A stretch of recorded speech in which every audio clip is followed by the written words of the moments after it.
move it on to the next generation, and to be able to do that object level searching which the public has demanded. And so the product called MWeb, which has been developed, is designed specifically to work with our collections management system and a whole variety of other collections management system which HATII have hoovered up, essentially. And so we're now in the process of acquiring that proprietary software, which will be supported and developed and updated. It won't be reliant on us or the council IT people to be able to upgrade the system. It will be done by the software development company, which is a very, very good thing. As well as the kind of technicalities of it, there's also a bit of curatorial input required to be able to then make that offer.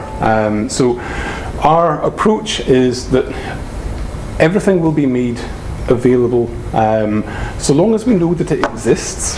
There's nothing worse than offering the public something which you then have to turn around and say, well, I'm very sorry, but we can't find it. We can't find it, or it doesn't exist, or it's a duplicate record, it's. So there's an element of data cleaning that we have to do. Now, a lot of the data is maybe not as good as you would expect. So you have collection records that say not just sword, but stick. Or I think the classic one is chair, probably old. Isn't the portrait of Adolf Hitler signed by Adolf Hitler? It just says portrait. And strangely enough, they haven't referenced the fact that the city council went over to Nuremberg in the 1930s or something. Something horrendous like that. So there's a big project underway for the curators to go through and clean the data, but it's not about writing the most wonderful piece of text that the public can enjoy. It's about making sure that the text is as accurate as we can within the time constraints that we've got. So good enough is good enough. Really, we're not looking for perfection in terms of describing the objects. And if it says stick, well, at least we could say wooden stick or metal stick or whatever it might be, just to give the public a bit of a clue. But just to have that information into the public domain, and by allowing that information in its relatively raw state, we are being a little bit brave. Lots of people do it, but we're also, as part of the collections or the Kelvin Hall project, we're looking at a pilot project to work with local communities to create user-generated content. So looking at starting off with some of the social history collection, where with the best will in the world, we have hundreds of thousands of objects, and it's going to take centuries of curatorial input to be able to write all of the text. So we want to be able to do user-generated content and actually have a reason for people commenting on the collection, not just to say it's lovely or whatever, but to provide genuine information which can then be integrated back into our collections management system.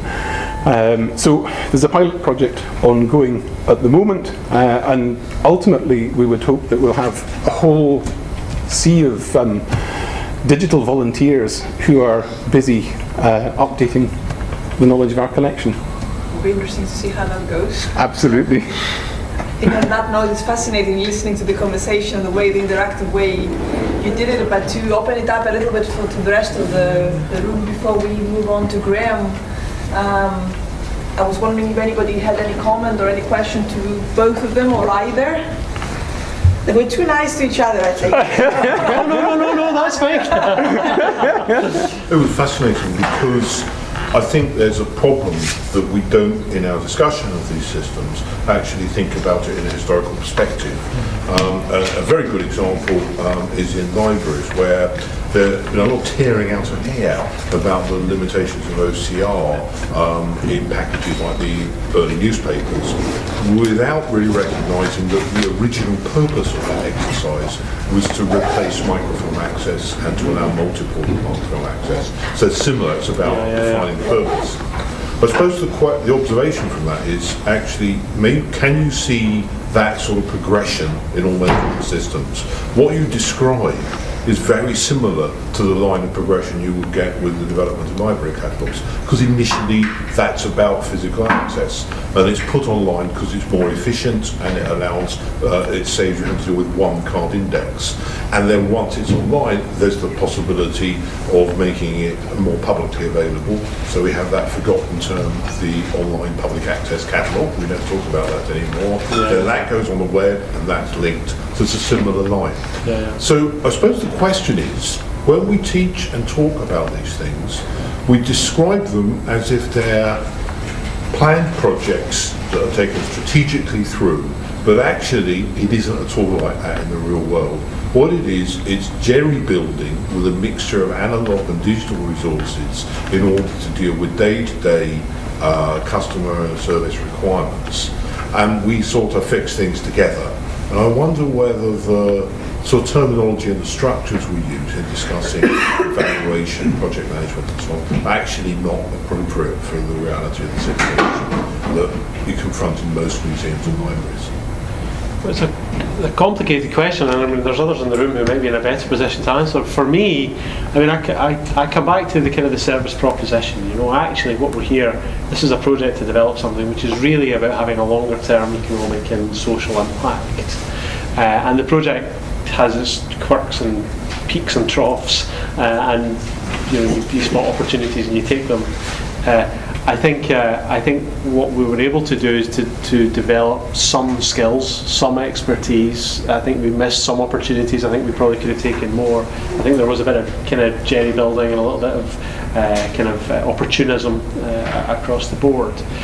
The evolution, as you put it, the evolution from catalogue to OPAC to online kind of service, I wonder about in the context of museums. You know, it's not so easy. It's relatively easy. I mean, it's not easy, but it's relatively easy to take a text, to digitise it, and make it available, accessible electronically. It's not so easy to do that with a train, but it is possible to do it with elements of the collection I think are untouched. And actually, I would love to go back and do more with the oral history collection, for example, which is ready-made for some sort of online delivery, provided all the right infrastructure, both legal and technical, were in place. So there's massive opportunities there. But anyway, Martin, I'm just talking.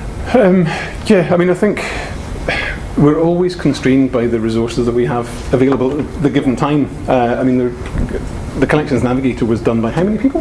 There were three of us.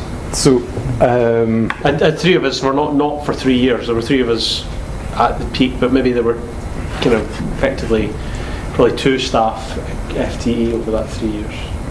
With a lot of support from curatorial colleagues and IT people interfering and so on. And I was only part-time. Remember, I was running the history section. I mean, not very well, but I was trying to run the history section at the same time. So, although it wasn't jerry-built, it was amazing what we did achieve with the resources that we did have. This was me trying to get out of IT again, by the way. Did I say that? It's jerry-built is not quite the right phrase, maybe. It's the fitting together of bits and pieces, opportunistic fashion, and it's not as planned as one might imagine. Absolutely, and we did crazy things like picking up, I mean, the Yukon stuff. Actually, I think the Yukon stuff, around collection description, I think actually the University Museums of Scotland initiative actually derives out of the JISC 599 programme, where there was a museums cluster, and Neil was very business-like in that, and he spotted the next programme out of JISC happened to be the FAIR programme, which was all about OEI harvesting, and here was this collection of a description thing, and there's, you know, it evolves because of us responding to the outside world, and sometimes strategic and not strategic ways. I won't take any other questions. I hate to come to the discussion, but this is exactly the kind of questions I think will take over the other part, the workshop. So thank you both so much. Thank you. Thank you.